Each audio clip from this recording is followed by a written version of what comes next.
All right, some guys are showing up. Like I said, this is going to be my first live by myself. So I have no idea. What's up, everybody? What's up, Nick, Seabat, Steven? Hey, man, there, now's the time. Y'all got some questions. Freaking let's go.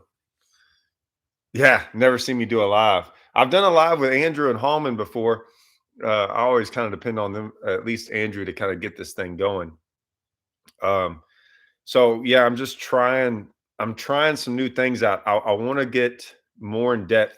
What happens with this whole live deal is a lot of stuff on this YouTube stuff, like we'll do a video, right? And a lot of times when we do these videos, we can't, I don't know, I just don't think about everything on it, right? So um people will start asking me questions, right? Or they'll have a question and it'll be a pretty broad question. And man, I cannot answer it like typing it, right? Like it's just so there's I don't want to give y'all an incomplete answer, right? So that's kind of where I'm at, is that I wanted to try to start doing some of these lives and maybe get on some of these more personal questions about certain things. And it doesn't have to be necessarily like always about like fishing or like things like this, but it can be. So, and I've got some more news, but I'll let some more people join, and I'll just kind of talk about. I'll start reading the first questions that get thrown up there. What's the difference between using a chatterbait than a swim jig? Man, so the swim jig's been around longer, and I think I got a lot more used to the swim jig than the chatterbait. And I think the chatterbait's been able to. I think they got used to the swim jig, and they haven't got used to the chatterbait as much. To be honest with you, I think that's what happened. And so, in my opinion, I still would rather catch them on a swim jig. To be honest with you, I think I'd rather get on a swim jig bite than a chatterbait bite. But yeah, there's a huge difference. A lot of it has to do with water, the visibility, things like that. Like I think that the swim jig works better, honestly, year round. You can do it in a lot more applications than the chatterbait. I think the chatterbait's more like a pre-spawn. I think it just works better pre-spawn, or in the cold. So that's my opinion on that. What's the best water temp to throw the hybrid hunter? Um, I'll get back to that one. Have I watched the Todd Driscoll fish tracking study? No, I haven't really watched all that stuff. I don't I don't know. I haven't watched it. I'm not going to get into why I haven't watched it. I haven't really been. I just don't really pay attention to some of that stuff. I think some of it's interesting. I don't know how much it's relatable. In my opinion, I think those tracking studies are cool, but I don't know if they help. To be honest with you, I don't know. Um, how's the batter? I'll get to the hybrid hunter questions. I'm gonna get to the hybrid hunter questions. Kind of. How's the battery system treating you? Man, I haven't had an issue out of my power pole deal. Like not an issue at all. I am putting a third lithium battery on there, a third 36 volt, just because. But not just because I don't. What'll happen is if, and I'll get into that battery deal. The reason I want a third one on there is because I had one go out on me at Smith, I believe, in the Open, and then I had to go straight from there. I had like a 2 week deal before I went to Pickwick for the Toyota Championship. And so what happened is that's what I was worried about. If one goes out on you, it takes like a 2 week long deal for those lithiums to get a new one. And so now you're only with one lithium. Even if you've got 3 12 volts, right? You're at without one. Now you're you're in bad shape. So I didn't want to. I just wanted it kind of like as a backup. I mean, I've had those things for 4 years now. They've never messed up. So I'm like, man, a 4 year investment for me. That's pretty. That's all right. Like I'll take that. But the system, the power pole system, I ain't had an issue with that whatsoever. Like, and it's charging batteries. It's doing everything I wanted to do. Right. So I got nothing but, like I've told you, also have everything to do with power pole has been freaking awesome. So uh some reports of issues with three lithiums changing at different levels, charging at different levels. Listen, so y'all know what I do. I have two lithiums on there, an AGM and lead acid, and my lead acid and my AGM are on the other side where for my cranking and for my electronics. I'm just telling you, I haven't had an issue with either anything. Like they've charged them from day one. I never even look at it anymore. It's been good for me. Have they had issues? I think everything's going to have issues somewhere down the line. I don't know of a single charger or anything that has never had an issue. I just haven't had one. Um, Charging at different levels. I have heard that yes, if you have them in series like that, that it would be smart to at least put every once in a while. I don't think you have to do it all the time. I do know what you're talking about. Is it um, to every once in a while charge them with the lithium charger, and either start it at the beginning or the end, right? Uh, to do that, if that makes sense, right? Because normally on those chargers, on like say like Lithium Pros, they give you a charger, and if you have them on series, you just have to charge this one, and it charges all of them. And that's what's kind of going on with the power pole charge. I think at times they would want you to charge it from the other way as well, from start at this battery. And to do that, instead of charging through the power poles, you can just hook up. I have it already hooked up anyways, just in case something ever happened. I already have my hookup to where I could charge it individually if I wanted to, from straight from my actual charger. So yeah, um, man, there's a lot of stuff. Um, No grass in a box full. I have no grass in a box full of hybrid hunters. Listen, the deal with the hybrid hunter. I'll wait on the hybrid hunter deal. What do you think of best line sizes for the man? It's all hybrid hunter stuff. Uh, have you learned any new insights into what colors and frequency vibrations bass attract you? All right, so we are setting up with Strike King. Thanks, Raj Bass. We're setting up with Strike King, and since Luz and Quantum and everything, all of it combined, they have a lot more availability for testing stuff. So we are setting up, I don't want to get too in depth into it, but we're setting up all kinds of things, from water movements through crankbaits through everything. We are doing a lot of different testing sites to mess with these baits. It's really like going to be next level stuff. So we're actually building all of our own stuff. We're working on that. So that I haven't got to. Um, I don't know if we're going to get into, honestly, like insights into what colors like bass actually like, but I think we're going to get a baseline on baits and frequencies and the way crankbaits run and all that stuff. I think we're going to have a baseline for all that stuff, if that makes sense. And once we get that baseline, we're going to have the technology to then figure out how we want certain crankbaits to run differently, um, through the technological side rather than just the feel side, which is kind of what we've always been kind of doing, right? How true or false are the top 10 baits or patterns articles on the Toyota? Okay. Okay. All right. I got to stop everyone right now. Kirk Stillwell. Okay. This is the best stuff ever. How true or false are the top 10 baits or patterns articles on the Toyota Open level or higher? These are the questions I want. And this what brings me to the live deal. Um, so I don't know. I had two parts of this live deal. I wanted to just always do live, but I also am a little bit, um live's tricky, right? And all this stuff is tricky. And I've always, y'all know me, if y'all are new to this, then y'all don't know. I think most of y'all know me, right? Y'all know I'm really, I try to keep it as real as possible all the time. That can get me in trouble. And I laugh about that. Like me and Hallman, you can always see when y'all ask sometimes me, Hallman, and Andrew a question, you can all see of us kind of look around like, oh, who's going to answer that one? Um, I like sharing this stuff, and I like this question is exactly what I like talking about, probably more than water temps and baits and stuff like that. So what I'm doing is this. I wanted to bring up this live deal because I'm going to start a members only group. Okay. And I'm gonna, it's probably gonna go, it's getting reviewed right now to make sure I can do it. But over the next day or two, it should pop up, and it will be, I'll have my own group of just as some members only. And this is the stuff we're going to talk about. Like I don't think this isn't for everyone, right? A lot of people might not get in on this, and that's fine. Uh, and that's okay if you don't. Like, we'll still do some more of these live things too. But we're gonna try. I'm gonna try to do this stuff.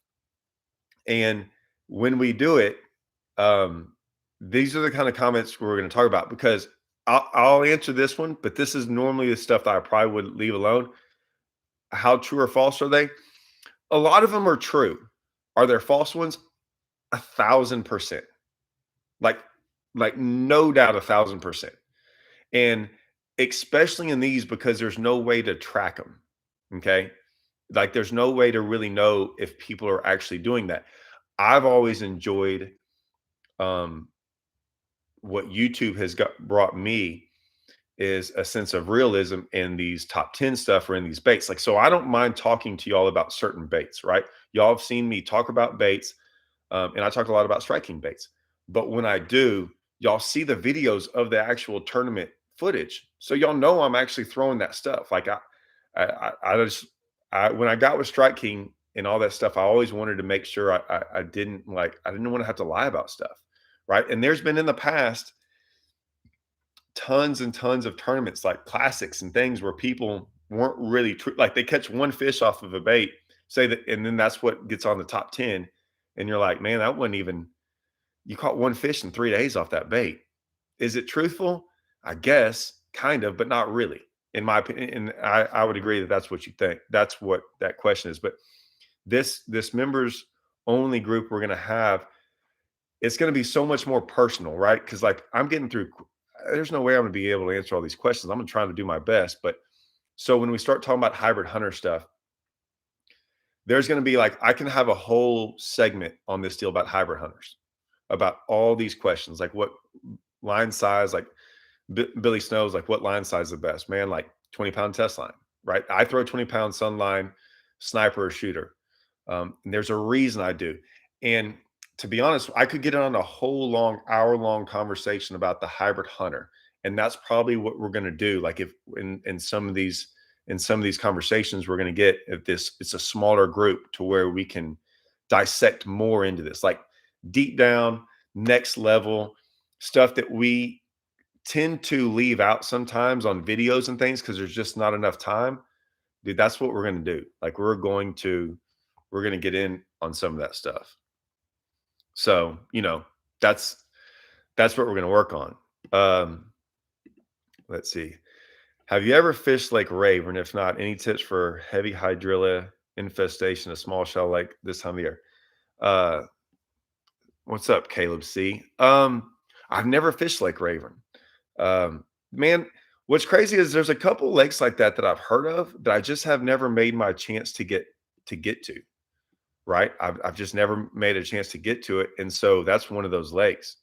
Uh, eh, the heavy hydrilla stuff, the heavy hydrilla. So Lake Nat gets the same stuff. A little place called Kurth. We used to have some lakes back home, and I hated the heavy hydrilla thing. Like I really am not a big fan of that, of the giant. It produces a lot of fish, and it's really great, right? But that's a whole nother deal we'll get into, like the whole grass thing. It's great for lakes, and I'm never going to say to get rid of it, but like too much grass makes it really hard to catch fish, right? And you, I like to do a lot of different things, but in those lakes, it's almost goes straight to like flipping, right? Like at a certain point of time after this time of the year, once the grass grows from here until like almost till about December, it's a flipping thing, which I like to flip, but I don't like to flip every day, right? For 6 months. So that's a tough one. Um, and it's like I said, it's a straight up flipping deal. What do you think about the one day shout out in PFL? Like, see, these are more of these comments, man. These are more of these questions. I talked to some guys about that, the NPFL. What do you think about the one day shot out NPFL in Cumberland? So the NPFL only had one day.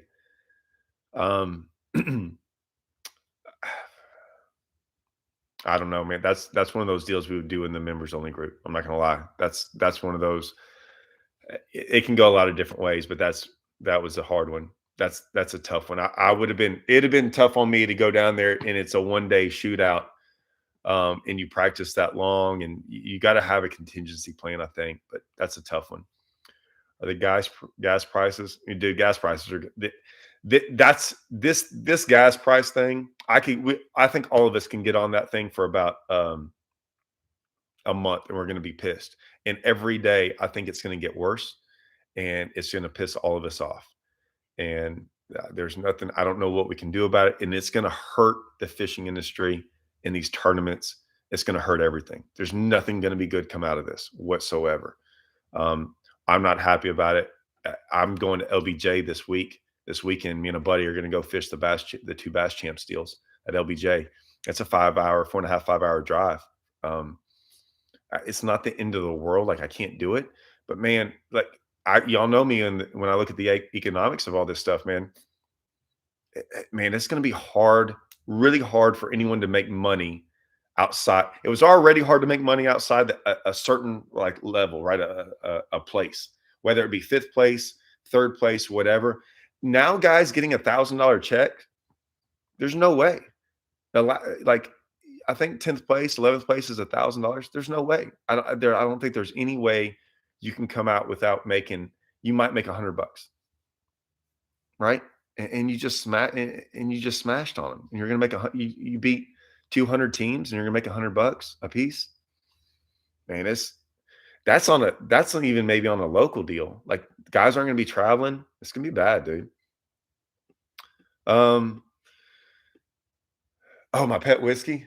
My pet whiskey's doing my pet whiskey's doing good, dude. He's been a little bit kind of grumpy lately. He's been a little bit grumpy. He hadn't been eating great. He's been all right. Like these cold fronts like have been knocking him back a little bit. Um so any tips on like throwing a Carolina rig? I see another one on here about God, where was the other one on here I just saw? There's a deal about like my battery setup. Uh, man, so go back and look through some of my old videos. I have a whole deal on my power pole charger, and I have my whole battery set up on that deal.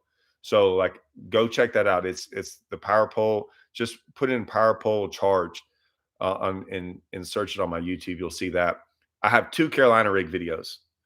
Um, so go check those out. You know what I'm saying? Who's the go to bass fishing? Easy. KVD.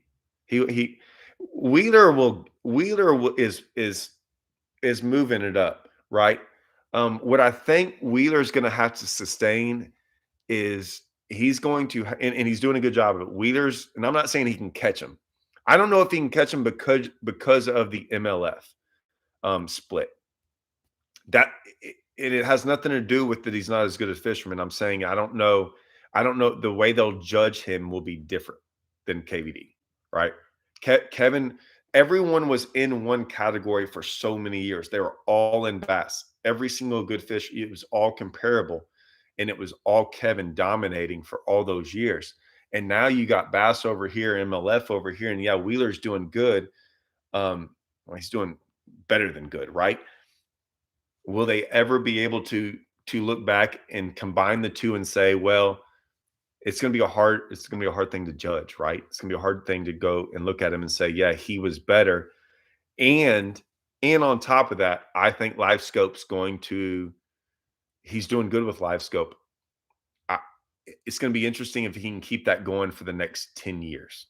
Can Wheeler keep it? If there might be some technology that pops up that Wheeler has a tough time staying at a level that has him above everyone else, right? Because technology brings everyone closer together, right? It 100% makes people get better quicker. So that's what he's gonna have to figure out, weave through that little deal. Oh my gosh, I don't know where else. Garmin Live Scope plus transducer. Man, I don't have that yet. And I don't know if I'm going to. So I'll be honest. We talk a lot about Live Scope. I don't really talk about Live Scope on YouTube. To be honest with you, I probably will in this members only group. I'm going to. I'll get more into it and talk a little bit more about it. But for right now, we talk about the effects of it. We don't really talk about the use of it. I don't. and I honestly, I don't have this transducer. I got the update. The update, um, the update's okay. Like the update's different. Okay. Some people are gonna like it. I don't, I'm not really too worried about it because the way I run live scope and the way I've talked to people, I think there's two ways to look at live scope and how you want your screen. So I'm just gonna leave that alone. But that's something we would probably talk more about in the members only deal. Do you like straight reeling the swim jig or shaking the rod? Uh, so over things like okay, over submerged hydrilla and stuff, I don't shake the rod. I usually just reel a swim jig regular, unless it's on top of the water. Anywhere like a foot above, yes, I'll shake the rod and do that deal. And okay, I guess I can talk about this. I'll talk about it a little bit. We're developing something with Strike King. Like I came up with something that no one's ever had anything like this, and it's really really early on prototype stage, like really incredible. And it's a swim jig, and I'm just going to leave it at that. But it's really different, interesting, and it's 100% for that. Like it's. I've been wanting this for years, and I didn't know how to really. I've tried to make it on my own, and I couldn't do it. So, and I've tried to make it do a certain thing. And now I think we're going to be able to figure that out. So that's a little sneak preview of that deal. Have you ever fished late? Oh, okay. So what else, Doctor? Man, I can't answer. This is getting come up. He said fish the pine. I know I got to fish the pines. Um, I got to fish the pines. I know, like they're killing it up there every year around this time. They kill it. Marine Corps. All right, this guy. Hey, I'm a service-connected disabled Marine Corps veteran, 63 years young. I fished the Ross Barnett. Yeah, hey, we're coming. We're coming to Ross Barnett, man. We're coming there in March, man. I'll be there, or not March, May, whatever it is. I think it's early May, late April, early May. Might be early April. Yeah, I think that's when it is. Long, narrow baits outperform short crankbaits in cold weather. Yes. Yes, they usually do, but it's a flat side deal, and usually long, narrow baits are flatter. They're not big. So yeah, 100% agree with you, or that's my opinion. Um, how can you, Bradley and Andrew, have a serious conversation? Love it, man, dude. I don't. We do have serious conversations, man. It's just usually, yeah, they're intense, and usually I got to freaking listen to them talk about college football. Um, Yeah, Lake of the Pines is a real deal. My man with the plan. Keep it. All right. Have you ever tried to go to do the MPFL series? Yeah, man. I talked to him the first year. They called me up before it ever started, and I talked to him for a long time about it. Uh, I didn't, to be honest with you, right now. The first year I was a little unsure of it. I think it was a great way to make money, which I was all about, like making money through the actual just fishing the tournaments. Then it had some, like I had some issues with like how many tournaments, and then I wouldn't be allowed to fish anything else. Not opens, but I'm not allowed to fish anything. When I fish something like that, I can't fish team stuff back home. Everything back home. I mean, these guys like this bass champs. I wouldn't be able to fish bass champs. I wouldn't be able to fish TXTTs. Um, so many team events just won't let you fish around here. So there was that issue. And right now, I'm not gonna lie. I'm not gonna lie. I got to throw this out there, man. I'm so glad I'm not fishing it this year. With the first, I think me and my buddy were talking about it. The closest one was 13 hours away for him. I think there was one less than that, maybe 11. Dude, man, like 6 events, over 13 hours away with gas right now. Dude, it's another $1,000. It's probably going to be an extra $1,000 a tournament now to fish those. I got to be honest. Like, I hate to tell you, like I've told Andrew and Holman, I'm glad I'm not fishing the opens, all of them. To travel that far with the gas the way it, like, I'm sorry, man. Like, I'm glad I'm not. I'm glad I'm just fishing the centrals, and they're a little bit closer. What would you change for you if you were targeting the biggest bass in lake versus just numbers? Mm. That's a good question. It kind of just depends. Like right now, I'd just go sight fishing if I was able to. Right. I think that's how I'd catch the biggest fish out there. 100% would be sight fishing. Pre-spawn, probably a giant swim bait. Right after that, it's kind of like anything else. You're those bigger fish are going to live. I'm not going to say the deepest, but a lot of them after they spawn are going to go out there and either you're going to either catch them in the morning or in the evening, right? Or you're going to catch them in the thickest stuff, whatever the thickest thing is out there in that lake. And you can catch a big one off something not small, but like you're probably gonna have to catch them in the morning. Like the more the summer comes along, it's more of a morning after evening deal. Like that's when you're gonna catch them. I mean, you just kind of have to figure out and kind of get away from everyone, right? And I know that's crazy, but you're gonna have to like kind of those big fish are different. And the way we've caught them is like really going out there and dragging something around out there around channels and different things that people just wouldn't randomly fish. And that's a really in-depth. Those are kind of questions I like, but they're too vague. Like you got to give me like more of a detail, like this time of the year, this, or like I live on this lake with this, something like that. Why do some anglers get so upset about people sandbagging on weight? Wouldn't you just try and ignore what other people may? Man, hey, dude, I okay. This is the good stuff, man. Like I said, this is one I would tell you about. I'll give you I don't care. I'm gonna give you the quickest story I can tell you. We were on Lake Chickamauga for the FLW event. It was a tour event, and I was sitting in line, and I think I caught like 9 pounds on day one. Day two, I smashed on them. Like I was like they moved up. I figured out I caught them on a frog and like sight fishing and doing some stuff. I knew I had over a 20-pound bag. I knew I had a pretty big bag. And so I'm sitting there, and there's a guy in front of me. I'm not going to say his name. This is kind of stuff in the members only. I promise you, I'll tell you the name. He's in front of me, and like he's going off. Like guys are all coming up to him. He's like, "Yeah, I got like 22, 23 pounds. I got like 22 pounds." And I'm sitting there like, "All right." And everyone, like the reporter guys are coming, right? The guys that like, and he's like just jacked up about this big bag.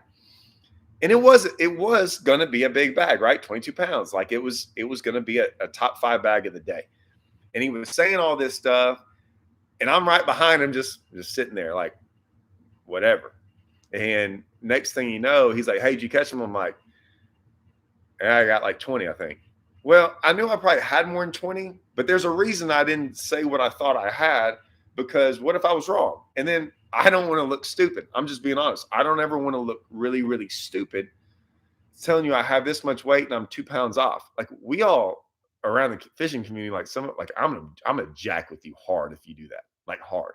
We've had guys come in there saying they got 30 pounds, bragging to everyone, and they weigh in 25. And I'm like, you are 5 pounds off. Like you can't do that, right? I just don't think you should. So I was like, man, I got like 20. He's like, oh, that's good, I guess. And so, anyways, this is going on. And I swear 10 people came up to him. Like he had already told, I don't know how many all these people already knew. So he gets up there and weighs in. It's like 20 pounds, like 3 ounces. And I was like, okay. It's like, man, but he had just told, there's no telling how many people knew that he had like this 22, 23 pound bag.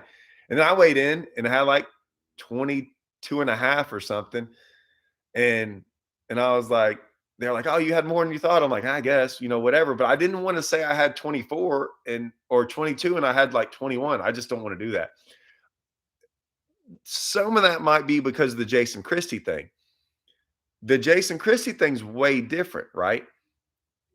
If Jason Christie went out there and said he had 19 pounds or whatever he had on day three, if he had 30 guys following him, he might look up all of a sudden at 10 o'clock. If he had a bigger weight, he might have 50 guys following him, right?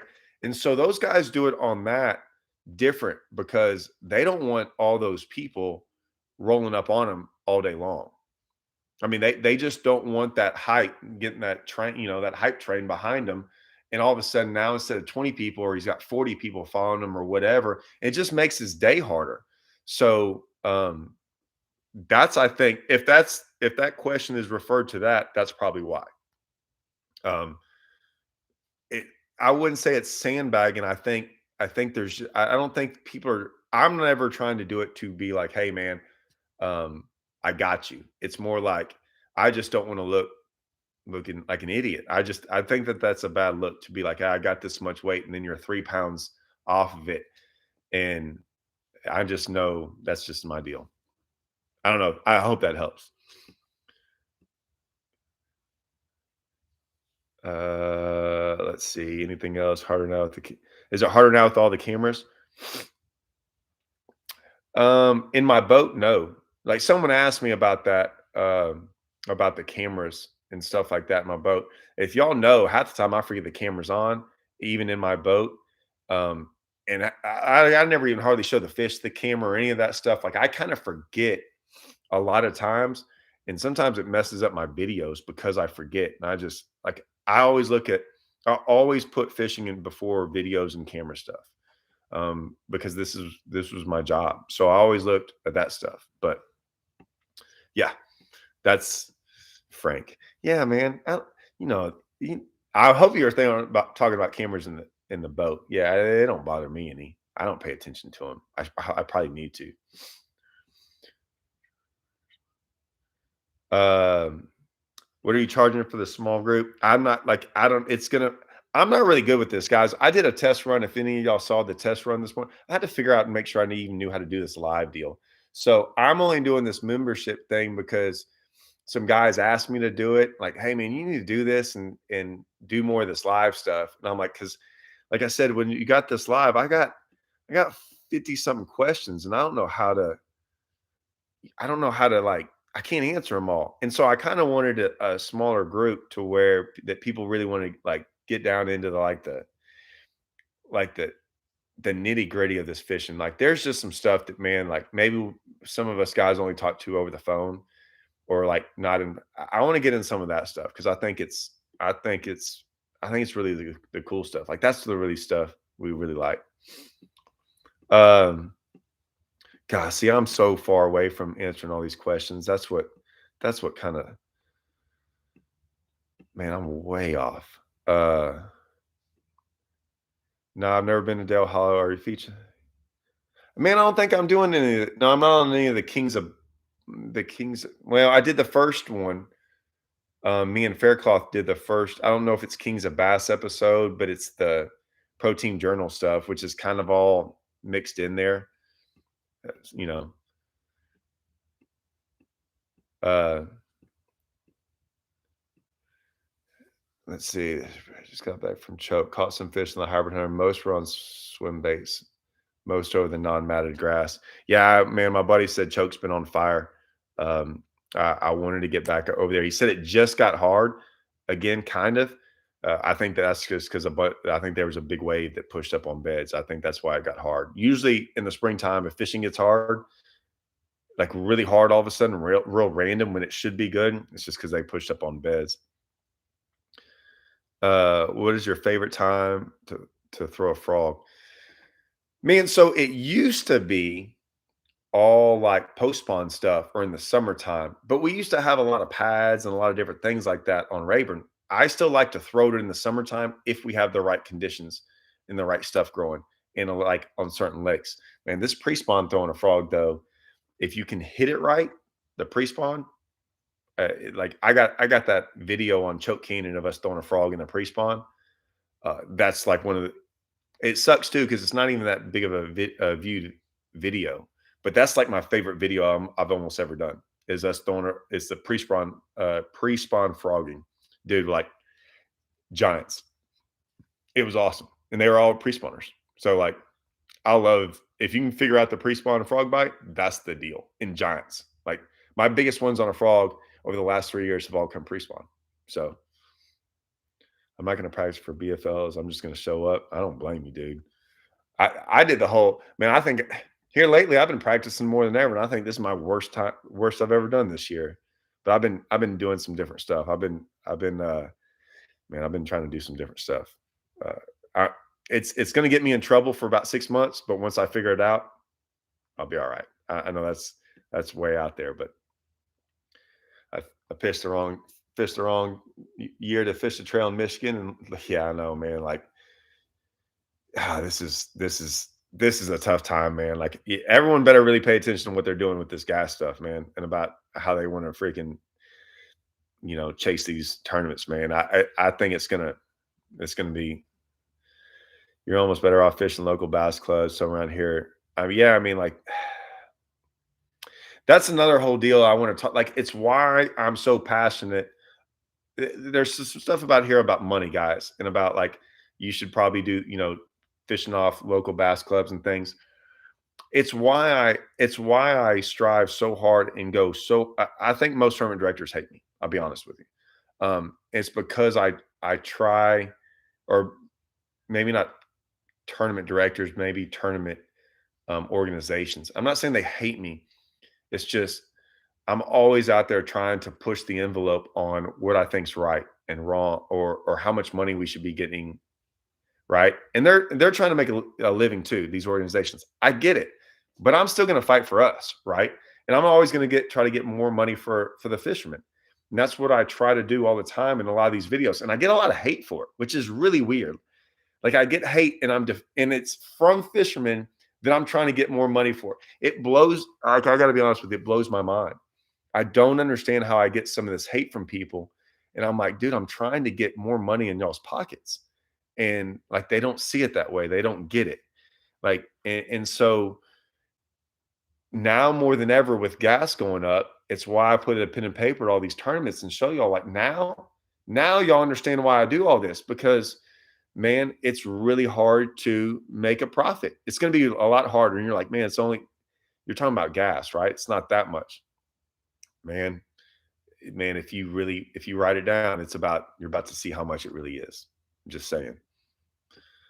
What's the cost of the OnlyFans group going to be? Oh man, probably uh, for an OnlyFans group, at least $200, right, a month. Isn't that what they're getting? I don't know, man. I don't even know, man. It's amazing. I don't even know what an. I guess I kind of know what an OnlyFans thing is, but I have no idea. I do. I am on TikTok, so I have heard them joking about that.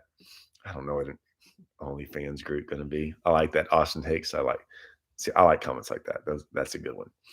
Have you ever fished a Ross Bar net?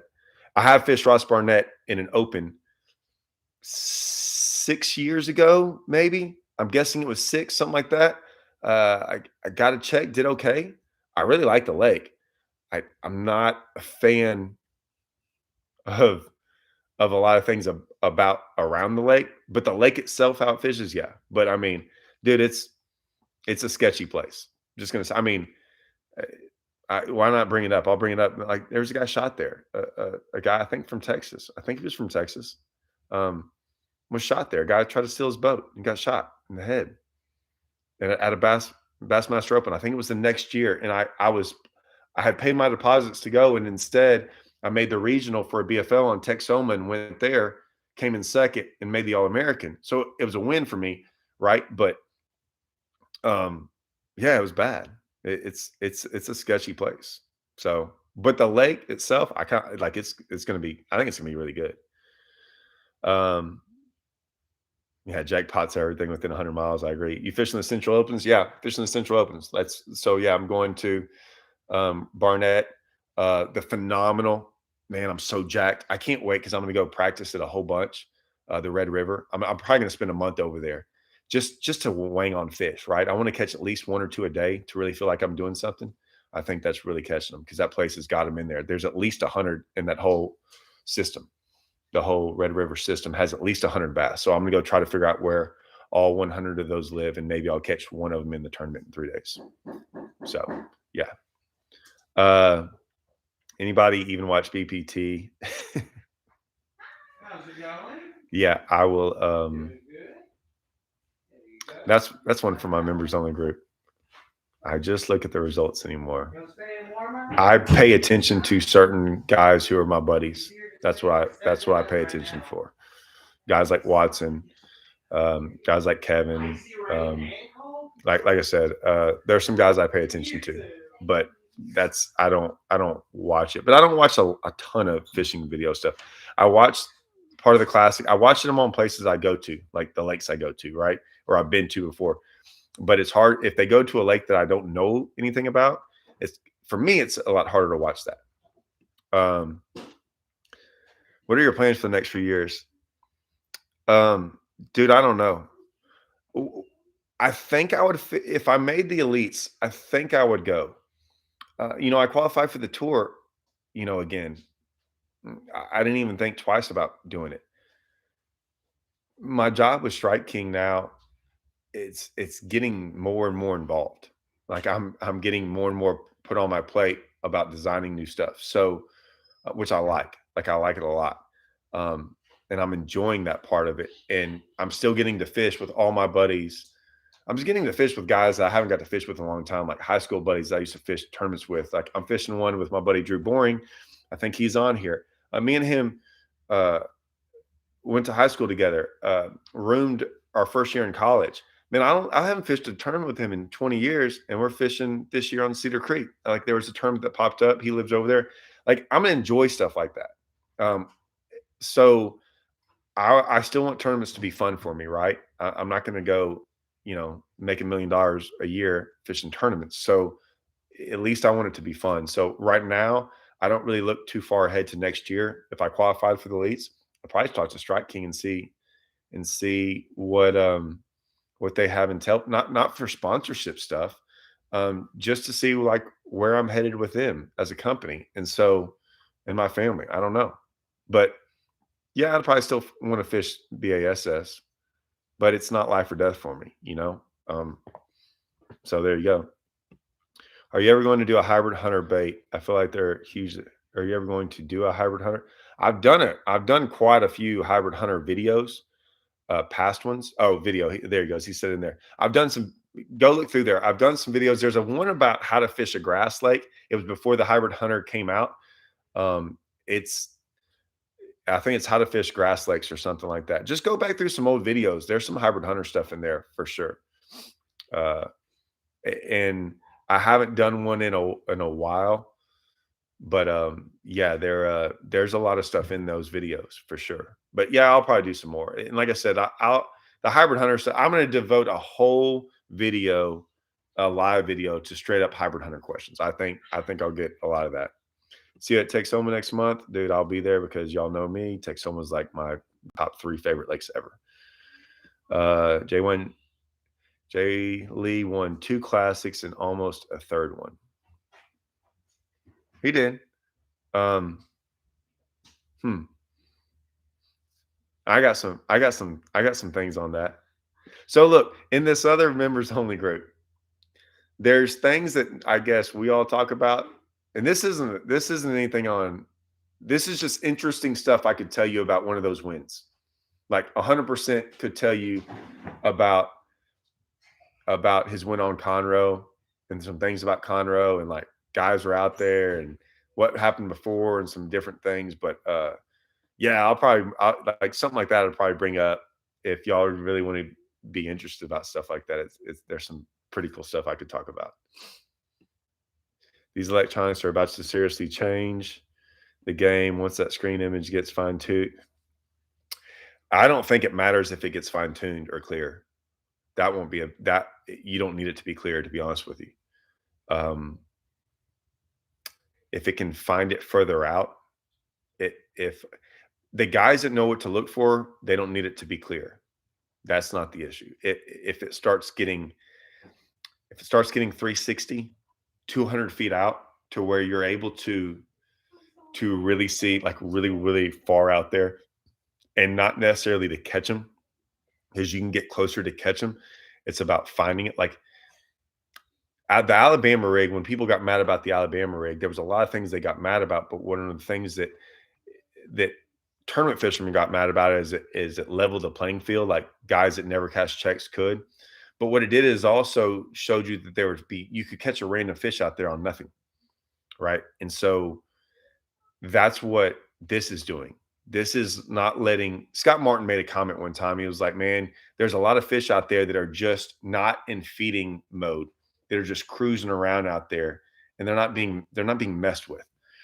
Uh, that's going to take a toll on fish. Somewhere like I heard Davey Hite talk about it. Like there will be changes that will happen, right? fish started getting used to guys driving over them on certain lakes, side imaging them, right? And you couldn't side image, you couldn't drive over fish anymore, right? And so people had to adjust to that. Not everyone figured that out, but like you couldn't, you would drive over fish, see them, drive back over them, they'd be gone. You couldn't drive over fish. Those fish that are out there just kind of hanging around, swimming around, they're not able to do that anymore. Like that's going to be a thing of a past for them, and so they're going to have to adapt. And that's what that's the unknown. Like what's going to happen with that? And I just it's gonna have an effect. Not don't not I don't I have my own opinions on what it's gonna do. I don't think it's great. What color frog do you throw in muddy water? White or chartreuse all day long. Doesn't matter. That we have one chartreuse perch. No, it's not chartreuse perch. That's I forgot what color it is. Golly, I haven't thrown it in a while. But yeah, whiter chartreuse. How's the price got going to affect? I don't know if it's going to affect professionally the gas. If you want to call it, yeah, it's going to affect some of them. In general, it's going to be bad. It's going to be bad. Late to the party, yeah. KVD focuses on live scope. He'll smoke wheeler in a jerk and spank dirt. I talked to Kevin last week about it because he's got the active tart and not active. What is the Hummingbird one? He's got it now and he's got it dialed in. Give him a little bit. I mean, he figured it out real quick. That's a guy that processes things really, really, really fast. Really fast. He processes it really fast, and he can talk to people that he knows everyone in the industry. Like he knows the best guys at Hummingbird. So his stuff's going to be dialed in so perfect. So, and that's not a knock. I mean, we all would try to do that, right? I would talk to guys about any of this stuff to try to dial in. Like if I knew the best swim bait guy in the country, I'd talk to him before I went through a swim bait, right? If I had that opportunity. And so, yeah, he's gonna figure out some things. What he's not the difference between live scope though is not necessarily always catching the fish what's in front of you. Is there's situations that you start to learn. It's like sight fishing. Everyone's like, what's your secret to sight fish? I'm like, man, there's no secret. I've caught 10,000 fish off beds, and every one of them's been different, and I have all that information in my head to help me catch the next one. That's what live scope does. You break down a lot of information, and you start learning things. And every little bit, Hallman always said it best. He's like, man, the best fisherman in the world. He's like, what it is like you got a jar, right? A glass jar. And every time you learn something, you put a little grain of sand in there, right? And at the end of the day, whoever's got a jar full of sand, the most full of sand, that's the best fisherman. And that's what's happening is that every time you're seeing and watching these things and figuring out more about live scope and the fish and how they react and where they live, all these different things, you're gaining all that information. And so it's not necessarily, oh, you're a better jerkbait fisherman. He was a great jerkbait fisherman, but live scope showing you that necessarily wasn't always the best way to catch it. Like not the best way. Jerkbaits are great. What I'm saying is it shows you you're getting now to watch how a fish reacts to everything. And we never had that information. Now we have it. So now who can process it the best and figure it out? I mean, he's going to be good. It's just, how long will it take him to catch up? It's going to take a while to catch up. Just saying. Do you ever fish floor leader on braid, cutting through stem? Man, Drew. So I do on everything on spinning rod stuff, right? We all have. I've seen some guys try some of this braid to fluorocarbon thing, and even to this day, you got guys flipping bushes that will tell you. I mean, like the best. Like we're talking like the Denny Browers, and then the Jason Christie's. Like I guarantee you, they have different thoughts on how you should flip a bush, like braid, fluorocarbon, to all these different things.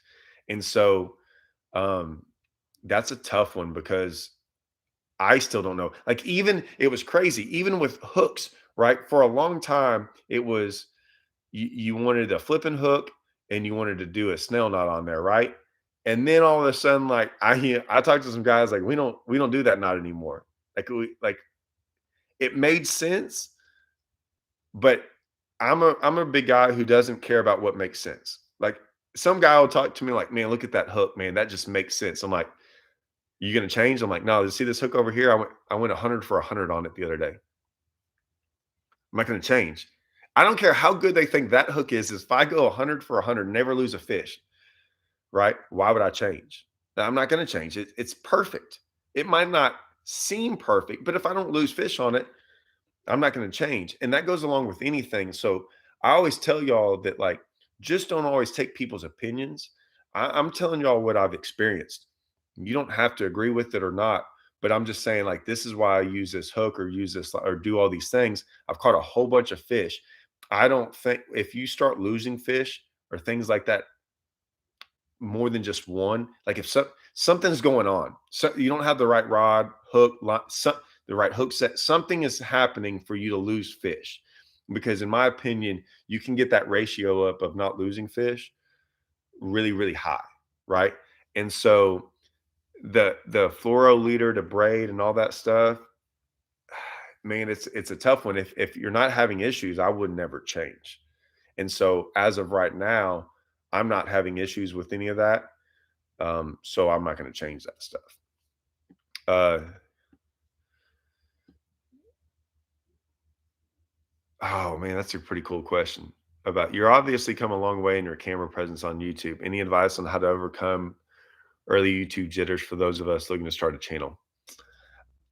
I never had issues with. So what helped was is when we used to get together for iCast and stuff like that.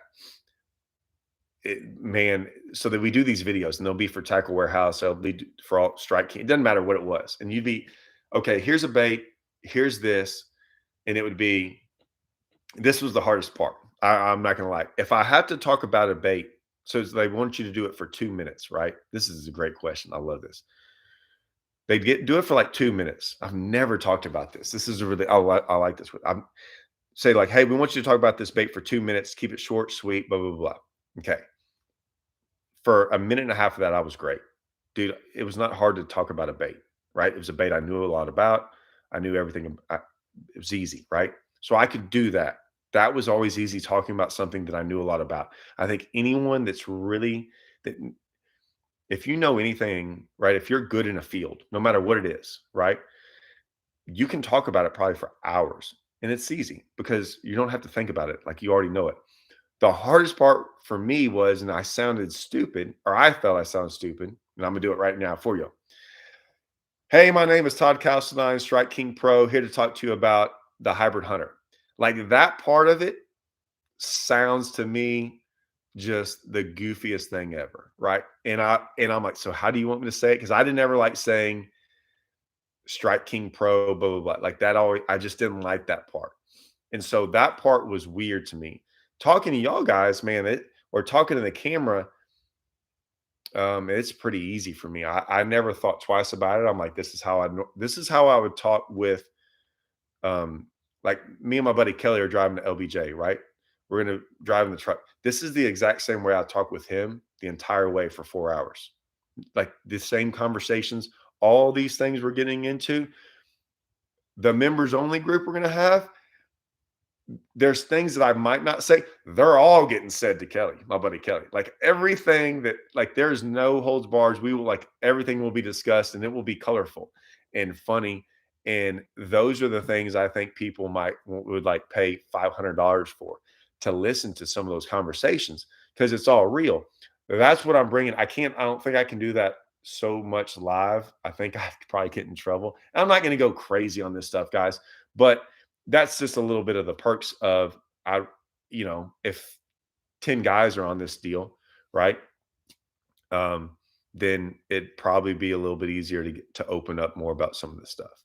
And like I said, I don't know how it's going to do. I mean, there might be like for the first 25 guys that sign up, it might be I don't know. I don't know. We're going to figure something out on that deal. So I don't know if I helped you on the camera presence. Just act like you normally would. Don't try to do anything more. on camera than you normally would. What I will say is this, though. Scott Martin taught me this on the first Scott Martin challenge I ever did with him. He said, Todd, you're gonna feel stupid, but be over dramatic, not dramatic, but have a different presence about yourself. Because if you said, and I'll do it on camera, it looks weird, or it doesn't look weird. It feels very weird when you do it. But if you just went on there and said, this is how normal people would talk if you were going to be like, hey, do this for me. It'd be like, hey, my name's Todd Castledine, Strike King Pro, blah, blah, blah. Right? Very, very dry. There's no animation. So you kind of have to perk yourself up and go, hey, my name's Todd Castledine, Strike King Pro here. And even your eyes bigger, everything you get more excited about it. You come across on camera very normal. If you just went, hey, my name's Todd Castledine, Strike King Pro here. Wanted to talk to y'all about, that's how you're going to come across. And it looks horrible. So when you talk to the camera, make sure you're a little bit more animated, a little bit more lively, because if not, you'll come across very dry, very monotone. It does not do good on camera. And the best way to do that is watch your videos, right? Watch what you're doing. And then, but all the other stuff, just know what you're talking about, be truthful about it. And to me, you'll come across really good. That was a long comment on that. I've only got like 5 more minutes, guys. But I'm going to be doing this. I'm going to try to be doing this like once a week or maybe even more. Like I said, the members only group, I don't know how much I'm going to do it, man. I might do it a bunch, like, cause I like this stuff. Cause like I said, I can't answer all these questions. And that's what I'm trying. I want to make sure I do that. Get a couple more in. Man, the guy asked, I'm not a big fan of live scope. It's taken away from true fishing. Do you feel it creates more pressure on the fish? 100%. 100% it does. I don't know. Like I can't beat a dead horse about it, right? I don't know what else talk. We're going to continually talk about this thing because it's going to evolve. There's some good things about it. There's some good things personally about it. There's some bad things I think that's going to happen over the fishing world that's going to affect it pretty bad. Charter captains will be in trouble if gas hits 6. Dude, like, man, I'm guiding, golly, all that stuff's going to be bad for this. Everything about this gas deal is bad. And MPFL did not help out their central anglers. So some of these tournament organizations need to learn from other organizations' past mistakes. Everyone that fished bass got mad about going to the West Coast. Dude, it sucks. West Coast guys, I get it. I feel for you. I feel bad that you'd have to drive all the way over there. It is what it is. Like, dude, if I really wanted to be really, really, if I wasn't at where I was now and I was single and whatever, I'd move straight to freaking Alabama. Right? I mean, it's so centralized. That's where Kentucky and Alabama and all those places, like they don't have to travel as far. You can't start a new circuit with an MPFL guys, man. They're not professional. They're not the pros that have been traveling for years. I'm not saying they're not professional. So hear me out. What I'm saying is they're not seasoned pros that have a ton of support for them, right? And you're making them drive all like you got to build a circle, right? In the country and go like, I got to put them right here and help some guys out. You can't have that circle huge and go all out there. I know guys are going to get pissed off about that, right? Guys that live up north going, hey, you're not coming up here. Yeah, but man, I mean, you've got to centralize it more, and it's going to hurt them. It's going to hurt them this year because those MPFL guys, man, those are a lot of hardworking dudes. I mean, that's really what it is. There's a lot of hardworking guys on there just trying to do a dream, and that's a lot of the Bass Open guys, right? And maybe they all got money. I don't know. I don't have that kind of money to just go like, man, yeah, I'll go spend $2,000 on gas. I mean, a tournament, 3,000 or whatever it's going to be now. Yeah, they didn't help. It's gonna hurt them. Fishing TTO on Ray Bob in a few weeks. Any tips of fishing to win on that godforsaken place in early April? That's man, yeah, I sight fish that place.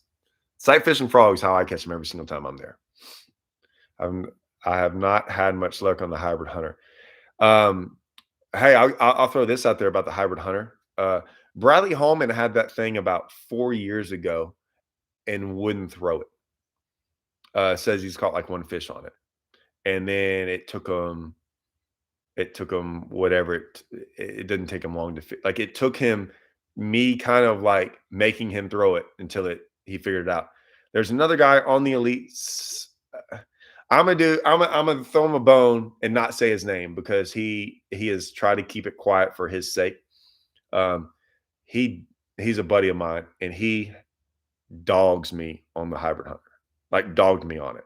So this is the worst bait in the world, blah, blah, blah, all these things. He finally came with me. Was it this year? No, it was a couple months ago. I don't know. It might have been last year. That was definitely last year. Definitely last year. Come up with me. We went around on the lake, messing around. Next thing you know, I'm like, hey, let's throw it. Let's throw it. His third cast was a 5-pounder. His next cat, like a couple casts later, he catches a 3 and another one. I'm just telling you right now, and you will not know he's thrown it this year. He is way, way high in the standings right now, and he has caught a lot of his fish on it, and he has kept it very well hid. And that's all I'm gonna say about that. So yeah, sometimes it takes a while. Um, you got to figure out where it. You got to think outside the box with that thing. And like I said, we'll talk about that other time. You got to think outside the box with that on certain lakes. Like it obviously in the grass it works. Everyone's always surprised when I tell them what other lakes work with it. Because they're like, really, you would throw it there? I'm like, yeah, dude, you got to think outside the box with it a little bit. Like everyone's like, well, when does it work? If they're in 5 foot or less, chances are you can catch a fish on it. So uh you coming back to Whitney anytime soon? Yeah, man, Jasper Lee. I'm coming to Whitney. We got the pro TTO is coming there in October, I believe. I've only been there once, right? I went there maybe I can't remember. It was before the Texas Team Trail Championship. I got there and knew nothing about it. Smashed on them. Smashed on them. So, how do you approach a lake like these lakes with no grass? Once again, that's going to be a whole nother in that members only group. That's going to be not just not about how we approach these lakes with no grass. It's how I went to Whitney, knew nothing about it, like zero. In about 10 minutes, I caught 2. By the end of the day, I probably had about 24 pounds. First day, well, I mean, everything kind of lined up for me. I hit it right. It was right, and they canceled the event. Um, and that's the kind of stuff we're going to go over. I want to go over like some in-depth stuff. And I don't think a lot of people might not be in this group. And so if there's only a small number of people, like I said, which I don't know how many people are going to get in it, but like that's the kind of stuff we can go over. And I might that's what don't want to do in live because I feel like so many guys are going to like feel like they're getting ripped off because they probably got a question that I can't get to. But like something like that's like the best question in the world, man. How do you approach like Jasper? That's a great question. It's a simple one, but it's so much that goes on into it. And I might spend an entire hour talking about that because I think there's that much that would go into it. And a lot of it, I think in the past was look at this map, look at channel bends here. Dude, I don't do any of that. I don't do any of that. 9 times out of 10, like on that lake, wherever I loaded, I put the trolling motor down. I put it down right then and there. And that's when I went fishing right then and there. And in that pocket, I caught 2 that keyed me in on some things. And from there, I went and then I would struggle at times. And then I like kept an open mind, kept on going. I'm like, okay, I fished this kind of bank. I fished this kind of bushes. I've tried this. Then I fished this rock.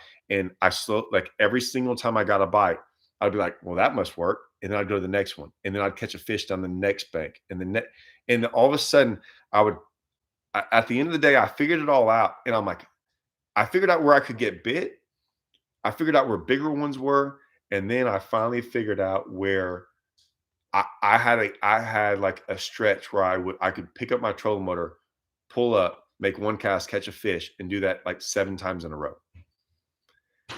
And I even talked to a buddy who lived on the lake afterwards, and I was like, "Hey man, this is kind of what happened." He was like, "Yeah, dude, you got it." Like that's crazy.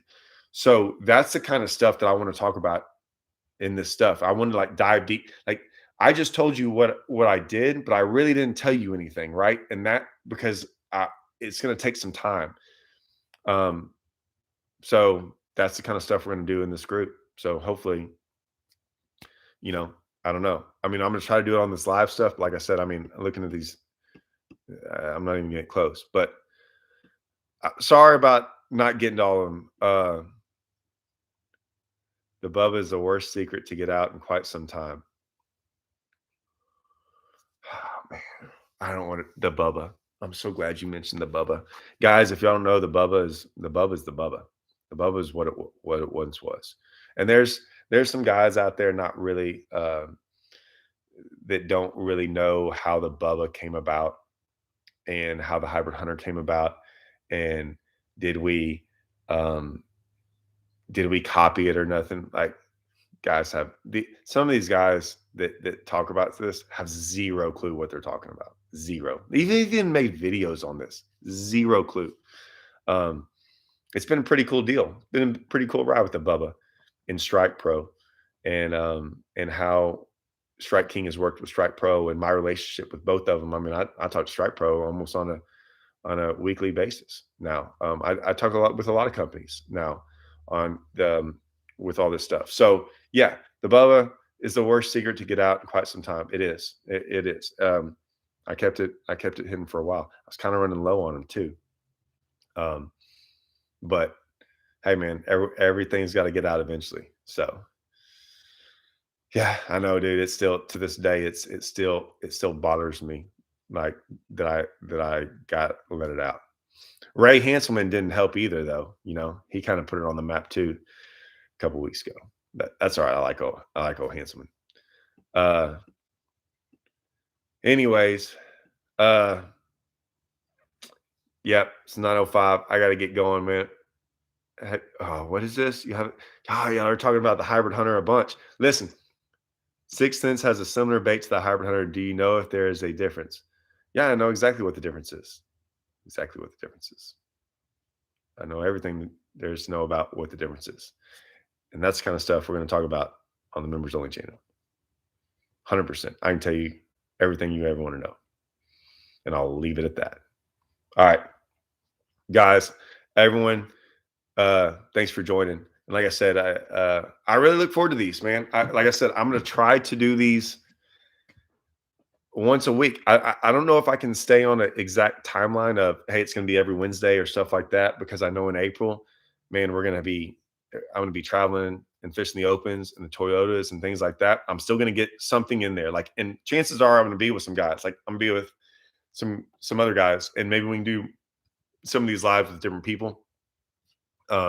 Obviously, and whenever I get around Hallman and Andrew and those guys, and a lot of other guys y'all might know, when I get around them, you know, if I get around Watson, I mean, I know we all know Watson, you know, Watson is, I mean, he's just a big dumb idiot, right? But he's pretty funny. He might be the funniest guy in fishing by far in my hands.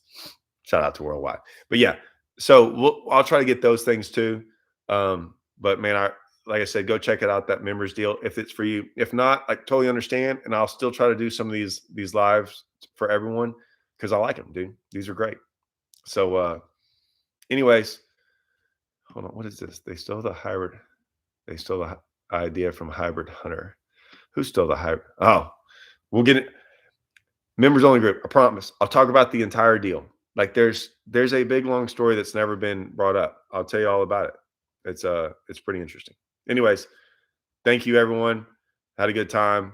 I'll see y'all guys later, and check it out. Hopefully by next week, we'll do one of those members only live videos. See you guys.